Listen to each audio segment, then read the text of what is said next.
The world of voice acting lost one of its most recognizable and versatile talents this week. Tom Kane, whose voice became embedded in the memories of multiple generations of fans through his work in animated television, film, video games, and documentary narration, passed away at the age of 64. His death was confirmed by his talent agency, Galactic Productions, on Monday, following complications from a stroke. For millions of people who grew up watching animated series or spent hours immersed in video games, Kane's voice was a constant presence, even if most never knew his name. So who exactly was Tom Kane, and how did one man's voice come to shape so much of modern American popular culture? Tom Kane built his career the way most voice actors do, through years of steady, disciplined work that rarely puts a face in front of the camera but demands extraordinary range, consistency, and the ability to disappear entirely into a character. He worked across an enormous variety of projects, from children's animated series to mature science fiction epics, from video game franchises to documentary narration. His most celebrated roles came through two very different corners of the entertainment world. On one end of the spectrum was the Powerpuff Girls, the beloved Cartoon Network series that debuted in the late 1990s and captured the imaginations of children and parents alike with its blend of humor, action, and surprisingly sharp writing. On the other end sat Star Wars: The Clone Wars, the animated extension of one of the most beloved franchises in cinematic history. Kane voiced Yoda in that series, stepping into the shoes of a character that had been defined for decades by the legendary Frank Oz. That alone speaks to the level of trust the industry placed in him. What does it actually take to voice a character as iconic as Yoda, a figure beloved by generations of Star Wars fans with deeply specific expectations? The answer lies in the combination of technical skill and emotional authenticity that defined Kane's entire approach to his craft. Yoda is not simply a matter of speaking in a particular grammatical structure or adopting a raspy tone. The character carries weight, wisdom, and a quiet gravity that has to feel earned in every line. Kane managed to bring all of that to his performance in The Clone Wars, earning the respect of fans who are notoriously protective of the characters they love. His work in the series extended beyond Yoda as well, with Kane serving as the narrator, whose voice opened each episode with a dramatic dispatch from the front lines of the galactic conflict. That narration became one of the signature elements of the show's identity, instantly recognizable and deeply tied to the emotional experience of watching. Kane's reach extended well beyond those two anchoring roles. He voiced Admiral Zhao in Avatar: The Last Airbender, another animated series that has grown into a cultural institution over the years since its debut. He appeared in an enormous catalog of video games, contributing his voice to titles across multiple franchises and platforms. He narrated documentaries. He appeared in commercials. He was the kind of working professional that the entertainment industry depends on, but rarely stops to celebrate in the way it celebrates on-screen talent. His voice was woven into the fabric of American popular culture in ways that most people never pause to trace back to a single person. And then in 2020, that voice went silent in a way no one anticipated. How did a man in the middle of an active career, still very much engaged with the world of voice acting, suddenly fall silent? The answer came through a statement posted by his daughter Sam in November of 2020, and it was as sobering as it was heartbreaking. Tom Kane had suffered a stroke, specifically one affecting the left side of his brain, which caused right-sided weakness and critically damage to the speech center. Sam's statement was direct and measured, reflecting the kind of quiet dignity that characterized how the Kane family handled the situation in public.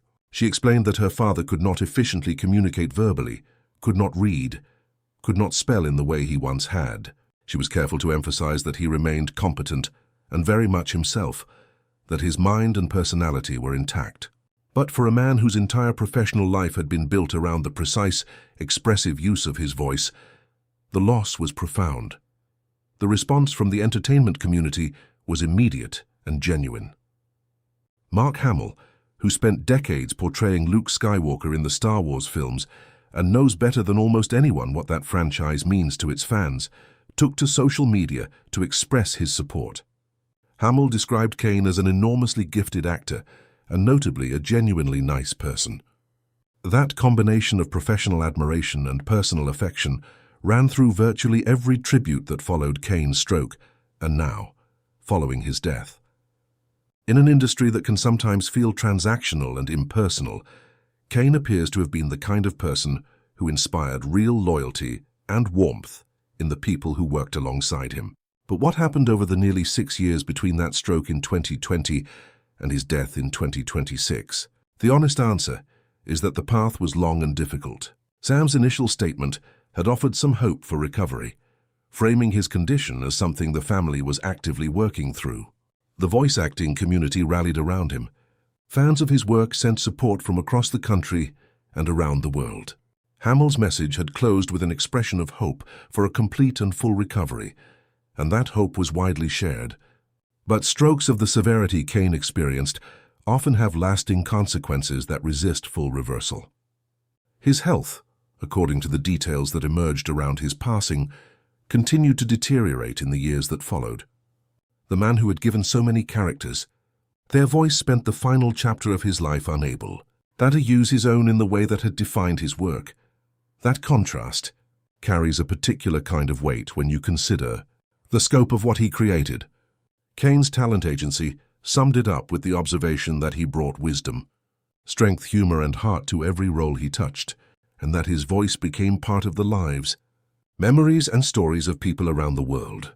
Those words are easy to reach for in moments of loss, but in Kane's case, they carry specific and measurable truth.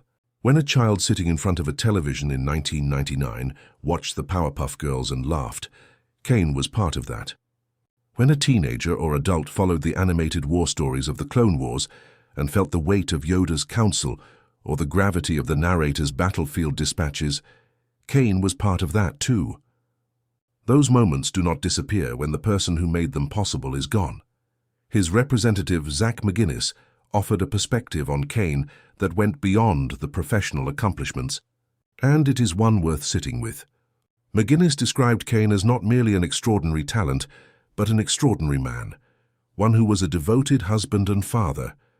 He and his wife built a family of 9 children together, 3 biological and 6 others welcomed through adoption and fostering. For a man whose public life was defined by the characters he gave voice to, that detail about his private life reveals something essential about who he actually was. Building a family of that size, choosing to open a home to children through foster care and adoption, requires a kind of sustained commitment and generosity that goes well beyond what any professional achievement can capture. The voice acting community that Kane was part of is one that operates largely outside the frame of mainstream celebrity culture. These are professionals who are recognized by their work rather than their faces, who can walk through an airport without being stopped, but whose voices live in the heads of millions of people. Kane was among the most accomplished members of that community, respected by his peers, and genuinely beloved by the fans who cared enough to learn the names behind the characters they loved. His death at 64 is a reminder that careers of that quality and that breadth do not simply happen. They are the product of decades of disciplined work, a genuine passion for the craft, and the willingness to serve the story rather than the spotlight.